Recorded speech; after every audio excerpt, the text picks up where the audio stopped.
Hello everyone, this is Tareem and we are going to study representation of slavery and its psychological legacy in Morrison's beloved novel.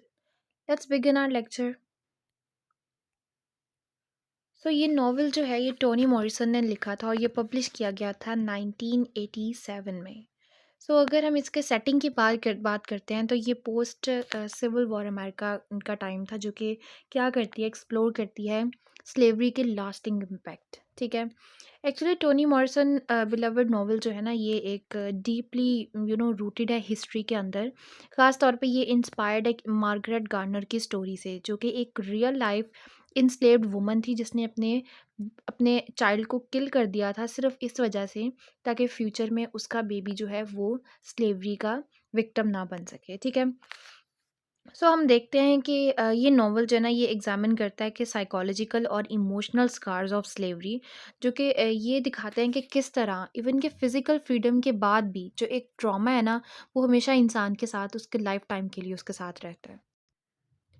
Let's begin towards the next slide, that is slavery as a dehumanising force. अब slavery जो है ना वो beloved novel के अंदर इस तरह portray की गई है कि ये एक ऐसा सिस्टम है जो कि डीह्यूमनाइज कर रहा है एक इंडिविजुअल को। ठीक है। लाइक अब वो प्लांटेशंस होम स्वीट की इनिशियली एक हमें अच्छी दिखाई देती है। ठीक है। Then the others but is still a place of immense suffering. ठीक है। वहाँ पे भी हमें सफरिंग दिखाई देती है। एक स्कूल टीचर का कैरेक्टर जो है वो एक क्रूल है, एक क्रूल ओवरसियर है। ठीक है। जो हम देखते हैं कि ट्रीट करता है स्लेव्स को एक एक्सपेरिमेंटल सब्जेक्ट्स के तौर पे और उनकी रिकॉर्ड करता है उनकी एनिमलिस्ट करेक्टरिस्टिक्स के। लाइक उनको देखता है उठते बैठते और अकॉर्डिंग टू दैम ब्लैक्स जो हैं वो ह्यूमंस नहीं है, दे आर एनिमल्स। वो देखता है कि किस तरह एनिमल्स जो हैं वो प्रोग्रेस कर रहे हैं ह्यूमंस बनने तक। यहाँ पर अगर मैं एक रेफरेंस दूँ तो हम बात करेंगे थ्योरी ऑफ एवोल्यूशन, डार्विन की थ्योरी ऑफ एवोल्यूशन है। उसके अकॉर्डिंग अगर उसको हम देखते हैं ना तो अकॉर्डिंग टू हिम कि ये ब्लैक्स जो है ना ये अपने इस जो ह्यूमन के प्रोसीजर है ना उसके अभी मिड में है। अभी अभी इन लोगों ने ह्यूमन बनना है, they are not totally humans. इसमें हम देखते हैं कि किस तरह वो एनिमल करेक्टरिस्टिक्स नोट करता है जो इसके अंदर स्कूल टीचर का जो करेक्टर है एक। ठीक है। या फिर हम देखते हैं सिर्फ इस चीज़ के लिए जस्टिफाई करने के लिए देयर सब्जुकेशन। ये ब्रूटल विपिंग जो है ना ये एक सेट इंड्योर्स। एक्चुअली ये जो सेट का कैरेक्टर है ना इसको इसकी अगर हम प्रोनाउंसिएशन की बात करते हैं तो इसको काफ़ी जगह सेती बोला जाता है बट इन टोनी मॉर्सन के इंटरव्यू में Toni Morrison pronounced it as Sethe. Better कि इसको सेट प्रोनाउंस किया जाए इंस्टेड ऑफ सेती। हम देखते हैं कि उसको उसको जो एक बहुत ज़्यादा ब्रूटली मारा जाता है ना सेट को, वो एक लीव स्कार्स जो है ना उसकी बैक पर हमेशा के लिए बन जाते हैं और वो जो स्कार्स होते हैं ना वो किसकी एक शेप ले जाते हैं, एक ट्री की शेप ले जाते हैं जो कि सिंबलाइज करती है बोथ पेन एंड रेजिलियंस। ये दो एक टेक्सचुअल रेफरेंसेस मैंने लिए हैं यहाँ से। School teacher School teacher wrapped that string around my cuff and put it tight. I was his. It grew there still, beating, but with no blood, referring to Seth Scars Morrison. कि किस तरह जो ये first code जो है ना ये reflect करता है डीह्यूमनाइजेशन ऑफ इनस्लेव्ड पीपल। मॉरिसन यहाँ पे हाईलाइट करती है कि किस तरह स्लेवरी जो है ना उसने एक जो लोगों के ऑब्जेक्ट्स जो थे ना उनको रिड्यूस कर दिए थे and stripping them of their identity and agencies. Yes. अगर मैं सेकंड कोड की बात करती हूँ ना तो इसमें हम देखते हैं कि ये रेफर करता है कि किस तरह उस कार्स को जो कि सेथ की बैक पर थे जो कि ब्रूटली उसको मारा गया था और उसके निशान उसकी बैक पर पड़ गए थे, वो स्कार्स पड़ गए थे। ठीक है। ये जो फ्रेज़ यहाँ पे ये जो एक फ्रेज़ यू यहाँ पर एक फ्रेज़ यूज़ किया गया है, beating but with no blood. ये सजेस्ट करता है कि उसके जो फिज़िकल वुंड्स के बाद जो हील हो चुके हैं फिर भी जो उसका एक साइकोलॉजिकल वुंड्स जो है ना वो हमेशा उसके साथ रहेंगे। वो शो करता है कि किस तरह ट्रॉमा जो है ना इवन वो स्लेवरी के बाद भी उसके उसकी पूरी ज़िंदगी के लिए उसके साथ वो ट्रॉमेटिक जो एक इवेंट्स उसने अटेंड किए थे ना वो कभी उसकी जान नहीं छोड़ सकते, वो कभी उसके माइंड से स्किप नहीं हो सकते, ना ही कभी उसकी बॉडी जो है उसको डिनाई कर सकती है। हम नेक्स्ट स्लाइड की तरफ आते हैं। The psychological legacy of slavery. Novel जो है ना वो एक्सप्लोर करता है lasting psychological wounds of slavery. Trauma जो है वो एक एवर प्रेजेंट है सेथ्स की ज़िंदगी में, ठीक है। अब ख़ास तौर पे उसका वो डिसीजन जब उसने अपने बेबी को किल करने का डिसीजन लिया, क्यों? ताकि वो उसको प्रिवेंट कर सके एन्स्लेवमेंट से।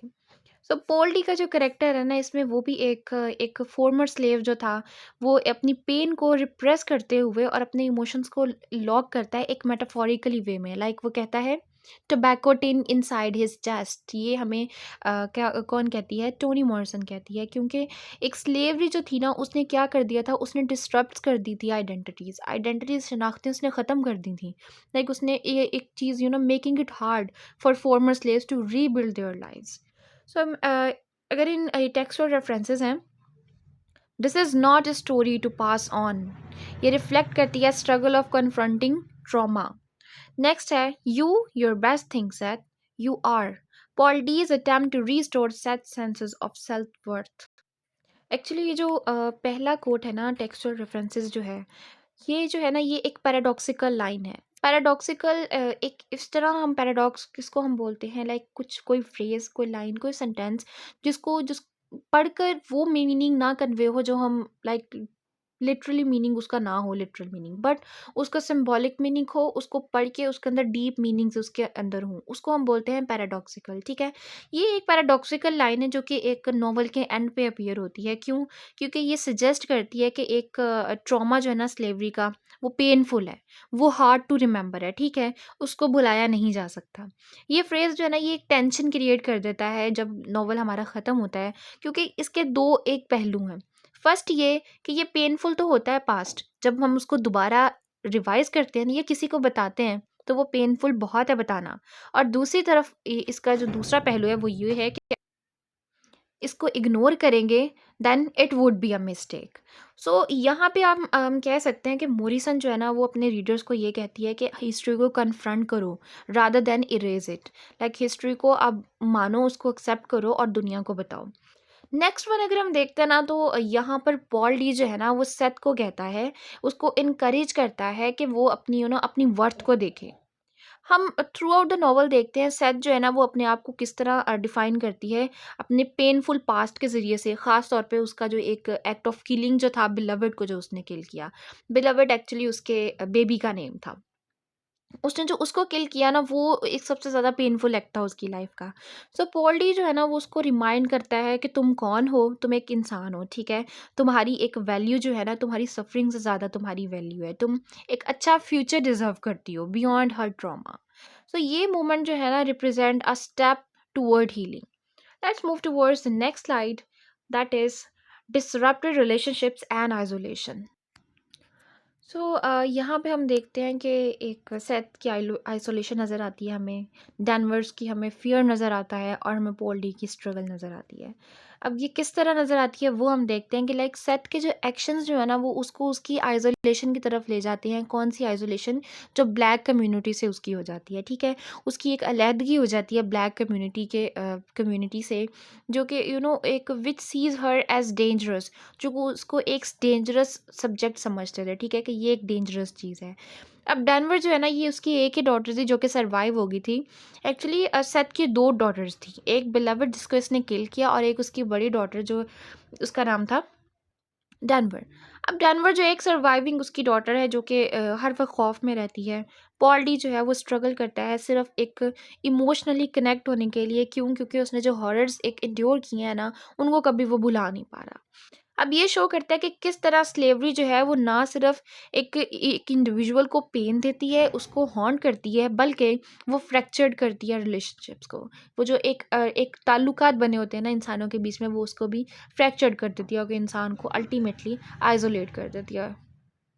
Let's move towards the next slide, that is the role of community in healing. अब हम देखते हैं कि रोल ऑफ कम्युनिटी, कम्युनिटी क्या रोल प्ले करती है एक इस तरह का, जो एक इंसान जो है उसने इतना ट्रॉमा फेस किया उसकी हीलिंग के लिए।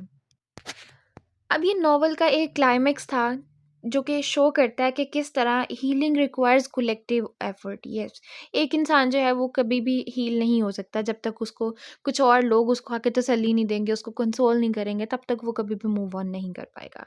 सो ब्लैक जो विमेन है ना उस कम्युनिटी की, वो इकट्ठी हो जाती हैं। क्यों इकट्ठी हो जाती हैं? क्योंकि अब वो जो एक बिलवड का घोस्ट उस घर को हॉन्ट कर रहा है ना, उस बिलवड के घोस्ट को निकालने के लिए, ठीक है? ये सिंबलाइज करता है कि importance of unity in overcoming the historical trauma.